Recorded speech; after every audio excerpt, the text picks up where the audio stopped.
আল্লাহর গুণগান নিয়ে।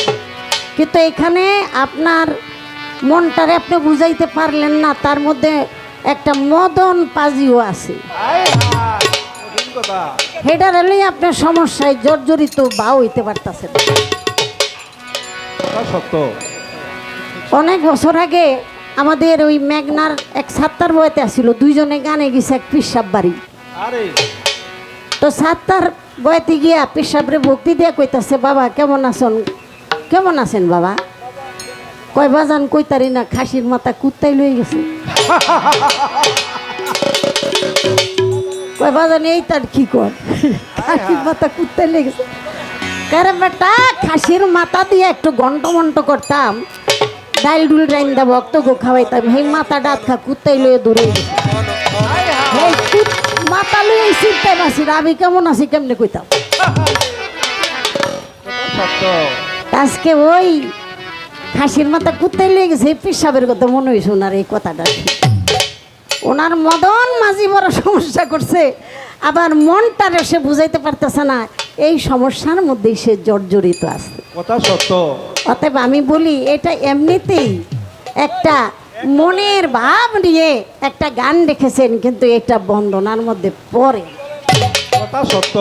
যেমন প্রতিপক্ষ বলছেন সেরকম একটা প্রতিপক্ষের কথা, কারণ আপনার তো বুঝেন মানুষ কম না, আপনি নিজের একটু জিগাই দেখছেন। আরো আরো ধরুন। আজকে চমৎকার পালা দিয়েছেন, নবতের পালা। তো আমার সেই গাজীপুরা দরবার থেকে আবার মোস্তফা ভাই, সারোয়ার ভাই এসেছে, অনেক বাইরে আসছেন। হয়তো জীবনের এই দেখাই শেষ দেখা, যাই যাই করে কেমনে কেমনে জানি পিছ লইয়া থাইকা যাইতেছি। আমার জীবনে হয়তো সরকারের সাথে এই গান শেষ গানও হইতে পারে, এটাই মনে হইতেছে। আজকে কি দিয়া যে কি ধরুম, আমারও মাথাটা ঠিক পাই।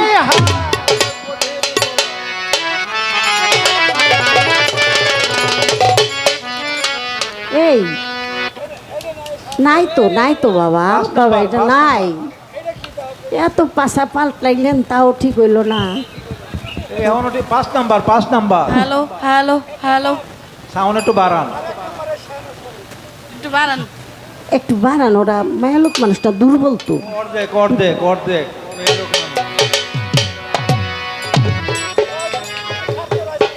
কারণ আপনারা যদি একটু সহযোগিতা না করেন তাহলে আমাদের কোনোভাবেই সম্ভব না।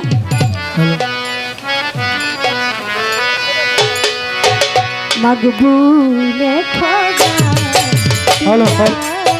তুমি নবী মুহাম্মদ, মাগবুলে খোদা পিয়ারা তুমি